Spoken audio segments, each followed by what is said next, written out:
Lahore chamber کے صدر میاں ابوذر ارشاد کا پاکستان ٹرانسپورٹرز ایسوسی ایشن سے اظہار یکجہتی۔ Lahore chamber of commerce and industry کے صدر میاں ابوذر ارشاد نے کہا کہ لاہور چیمبر ٹرانسپورٹ سیکٹر کو معیشت کی ریڑھ کی ہڈی سمجھا جاتا ہے۔ پاکستان ٹرانسپورٹرز ایسوسی ایشن کے ساتھ مکمل یکجہتی کا اظہار کرتا ہے۔ انہوں نے کہا کہ ٹرانسپورٹ کا شعبہ ملکی تجارت، سپلائی چین اور روزگار کے مواقع میں کلیدی کردار ادا کرتا ہے اور اس کی آواز کو نظر انداز نہیں کیا جا سکتا۔ تقریب میں پاکستان ٹرانسپورٹرز ایسوسی ایشن لاہور کے عہدیداران نے بھرپور شرکت کی،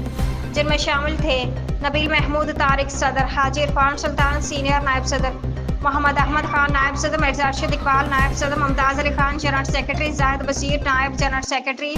Jamshed Iqbal joint secretary, Chaudhry Bilal Imtiaz secretary اطلاعات و نشریات، چودھری طارق اکبر